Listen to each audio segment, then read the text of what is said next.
Hey everyone, welcome back to another YouTube video, and in this video I'll be showing you guys how to return an Amazon product using the app.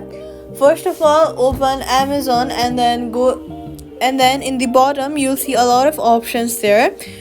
Go ahead and click on the profile option, and then in there go ahead and find your orders and click over there.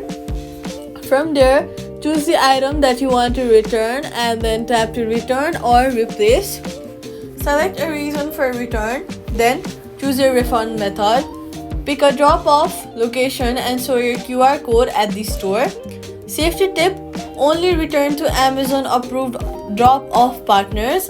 And also, when you're about to replace, go ahead and find the item that you are replacing the item that you are about to buy with, and then replace. Only return to Amazon approved drop-off partners. Make sure the quick fix: if the return box does not appear, the item may be past the return window, so be sure to be quick enough to return it. And that's it. Subscribe for more fixes.